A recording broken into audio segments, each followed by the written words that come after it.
Welcome to Kayfabe Kommentary. My name is Erik Rupp, and I am your host.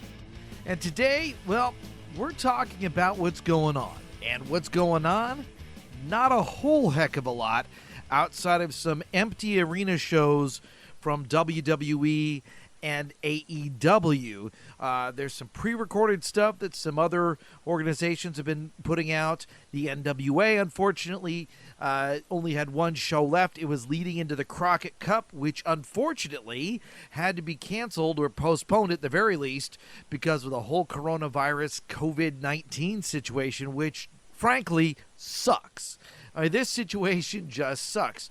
Most of us are stuck in our homes, can't do the stuff that we would normally do, and we're all going a little crazy. Let's face it, that's just what's going on.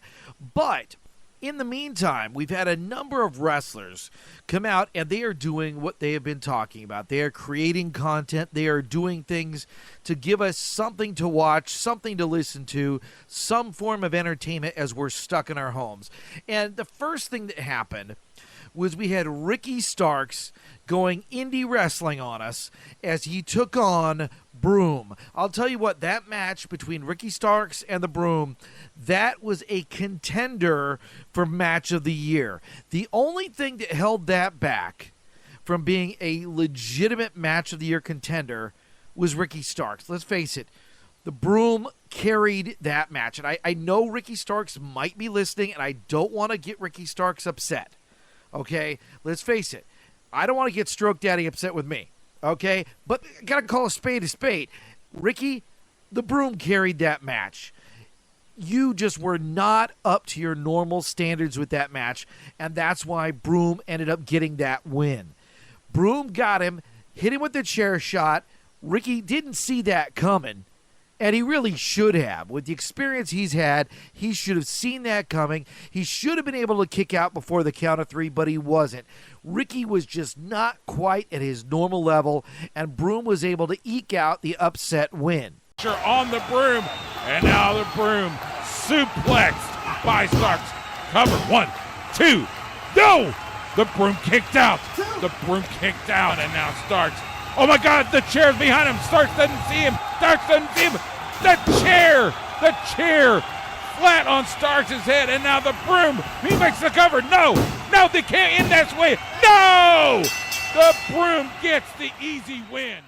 I'll tell you what, maybe some people would say that wasn't an upset win. Maybe Broom really is that much better than Ricky Starks. But I'll tell you what, overall, you've got to give that match high marks. Ricky Starks did well through much of the match, but he did not finish strong. Broom did, and Broom got that win. Now, besides the Ricky Starks-Broom match, we've seen a lot of wrestlers that have stepped up their presence on Twitter, on Instagram, on Facebook. They've got Patreon channels, more or less, content there so that the fans can interact with them and that there is something going on for us to watch. Then beyond that, the NWA has taken matches that were previously pay-per-view matches that were only available to purchase on DVD or Blu-ray, and they put them on YouTube. The NWA has stepped up their game while we're down, while they're down, and they're not doing anything. They're giving us content, stuff to watch. NWA 70, the Crockett Cup. There's a lot going on. Plus, a week or two ago, they gave us some content from the early 80s. There was some really cool stuff that we've seen from the NWA. If you go to the NWA's YouTube channel, you can see it all there. A lot of great stuff. Then you've got wrestlers like, for example, Thunder Rosa, who is out there vlogging away, doing a great job putting up content that is just fantastic. She's got old stuff. She's got new stuff. She is just really, she's a natural. She's a lot of fun. She's got a great sense of humor, a great personality, and she's fun to watch. So it's really neat to see Thunder Rosa doing her thing on YouTube. And again, there's another channel you should subscribe to. The Thunder Rosa channel is outstanding, a lot of fun. But just a lot of stuff going on, and it's really neat to see the wrestlers stepping up. And, you know, it's something where we're all kind of coming together as a wrestling community. And again, Even the fans are stepping it up. You've got this fan-generated content. You've got This is the NWA podcast, among many others, Wrestling Daze, a lot of stuff that's out there.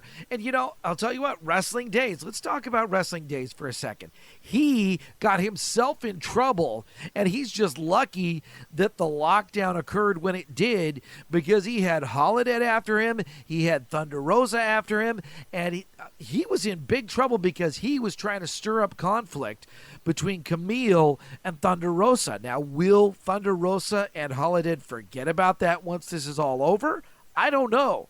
But right now, that's kind of died down. But for a while, he was looking over his shoulder because they were after him because of what he said. And then what he continued to do after he tried to stir up that conflict to create a match between Kamille and Thunder Rosa. And speaking of Kamille, the NWA just put out a video of her first match in the NWA. She took on a wrestler by the name of Maddie Max, who we haven't seen before wrestling in the NWA. And this was a match, I'll tell you what, Kamille looked really impressive. Not a big surprise. We know she's strong. We know she's athletic. But we just didn't know how skilled she was in the ring. And at this point, she still looks like she's more of the physical, dominating type of wrestler. In other words, she's strong, she's quick, she's athletic. She may have some growth yet to do when it comes to actual wrestling and wrestling moves, but I'll tell you what I'm seeing in there right now, Kamille looks like she is going to become a championship contender. She's going to be a title contender very soon at the rate she's going. Now, she's got to earn that spot. She's got to beat some noteworthy opponents to get that shot, to have a shot at Thunder Rosa. But I'll tell you what, she looked really good against Maddie Max, who looked like she had some skills of her own. Maddie Max does not look like a pushover, but Kamille just dominated her for about 80% of that match. I mean, that was really an 80-20 kind of match. Kamille really dominated the majority of that match, looked good, looked sharp, got the spear at the end, got the pin. So I'll tell you what, when Kamille finally does get in the ring with some name NWA opponents, those could be some really memorable matches. But after the match, NWA fans got what they've been waiting for months. Kamille spoke. What we had was a promotional piece, a biography more or less, on Kamille, and it was narrated by Kamille herself. And it was really compelling. I'll tell you what, this was a really well done biographical promotional piece about Kamille, giving you some insight into who she is and what makes her tick. The silent assassin. The insurance policy is silent no more. She has spoken. But from what I'm hearing in that, and you can listen for yourself and see if you kind of get the same impression, I get the feeling she's still not going to be saying a whole lot in the NWA. She again refused to speak to Joe Galli, although, come on, let's face it. Why would she talk to Joe Galli? That guy's been pushy. He was obsessed with Kamille for months. And now that she was supposed to talk, boy, he sure rushed over there in a hurry, didn't he? And I'll tell you what, she just basically took a look at him and said, I don't think so. Well, at least she said it in her head. She didn't say it out loud because she wasn't going to speak to Joe Galli. But in this pre-recorded biography, I'll tell you what, she did speak. She spoke well for herself, and we learned a lot about Kamille. And she is one driven athlete. And it's going to be really interesting to see how her athletic skills translate into wrestling skills, because they are not the same thing. There have been a lot of athletes, especially football players, who've gone into pro wrestling and not done so well. And the reason that a lot of them haven't done so well is because wrestling requires a lot of practice.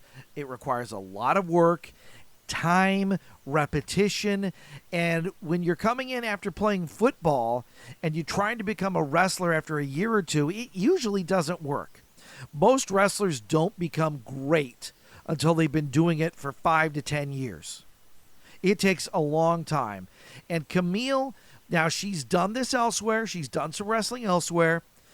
But her thing is she is just a phenomenal athlete overall. And will that translate into wrestling? And we're going to find out, and it's going to be interesting because we know, like I was saying before, she's quick.